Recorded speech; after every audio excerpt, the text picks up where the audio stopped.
Poché. It's a word you might not hear every day, but it is literally the solid, load-bearing mass of a building. We're talking the walls, the columns, the cores. In this explainer, we are looking at the absolute foundation of architectural survival.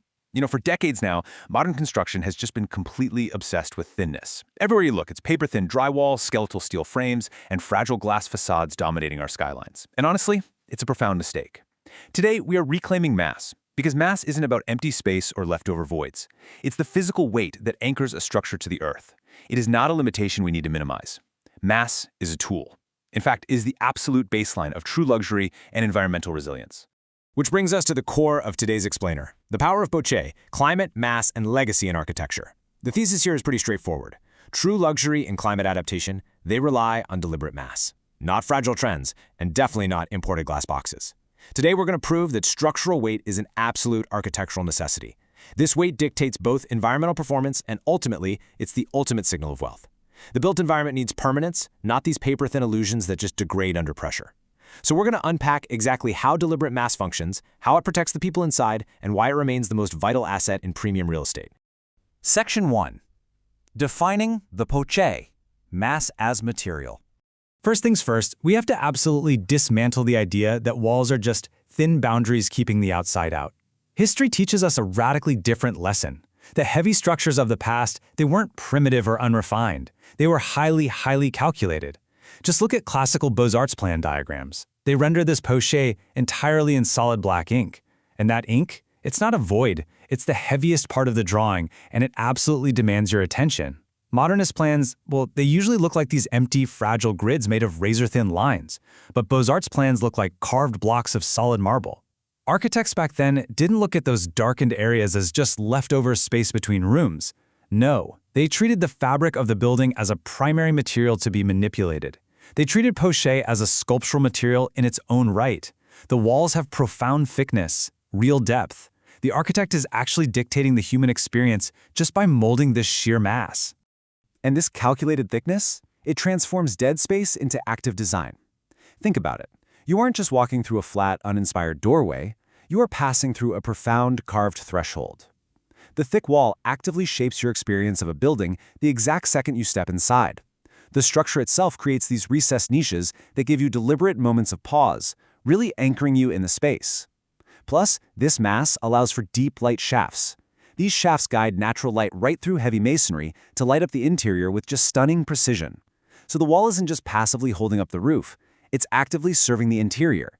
It is totally intentional, shaping light, space, and human experience all at the exact same time. Moving on to Section 2, the climate fallacy, mass versus glass. Now, let's shift our focus to the tropics, because this is where things get really interesting. In tropical climates, the failure of contemporary design is just glaring. And it's largely because developers have completely forgotten the sheer physics of thermal work. We've got this globalized aesthetic that just ignores harsh local realities, swapping out basic common sense for cheap trends. It's like developers have forgotten how to build for the sun and intense heat. Thick masonry poché actually acts as crucial passive cooling, embedded directly into the structure itself. Here's how it works. It absorbs solar radiation slowly, actively delaying heat transfer so the interior stays cool during the absolute peak heat of a tropical day. At the same time, the sheer thickness of the wall casts deep, permanent shadows right across the facade through shaded reveals. And because those walls are so thick, you can carve the windows deep into the poché. These deep-set windows block the direct, punishing sun, but they still let in brilliant natural light. You're looking out into a harsh tropical environment, but you're standing protected in cool, shaded masonry. So, let's put these two approaches side by side. On one side, we have thick masonry poché. It uses mass strategically, working intelligently with the local environment. On the flip side, the thin-walled glass box. And tragically, this has become the go-to contemporary Nigerian aesthetic. Buildings are thinning out their walls completely just to cut upfront costs, chasing this cheap, imported look. But here's the thing. A glass facade fundamentally belongs in a cold climate, a place where capturing scarce, weak sunlight is literally necessary for survival. Exporting this glass aesthetic to Nigeria is, frankly, an act of sheer architectural malpractice. It's a profound irony, right? Investors are paying massive premiums for an imported glass box that acts like an unyielding greenhouse, only to then spend an absolute fortune on massive mechanical cooling systems just to make the inside livable. It's actively fighting the climate instead of working with it. It's a fundamental design failure masquerading as modernity. Which brings us to Section 3, The luxury of permanence. Crafting legacy.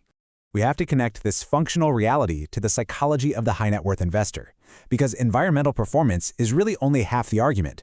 The other half is market perception and undeniable luxury. True value in premium real estate is directly tied to physical presence. Deliberate thick walls? They signal absolute permanence to a client. They demonstrate uncompromising craft. You literally cannot fake the density of real masonry. Now contrast that with thin partition walls. A high net worth individual instinctively knows that a thin sheet of drywall lacks integrity. Thin walls feel cheap, they're hollow, they echo, they instantly scream cost-cutting to a sophisticated buyer. But when you walk through a building with real poché, the acoustics change entirely. The silence is profound. The sheer weight of the materials absorbs sound and vibration, completely subverting that cheap hollow echo of thin partitions. True luxury demands tactical, thick walls. Mass is the ultimate signifier of elite craft. This was built to last. That simple phrase is the central thesis of true luxury real estate. It's an incredibly powerful tactile signal. When an investor actually touches a deliberate thick wall, they aren't just feeling stone or brick or concrete. They're feeling its lifespan. They are feeling a generational asset that will completely outlive market cycles. High net worth investors, they don't want temporary structures. They don't want fleeting trends. They want enduring legacy properties.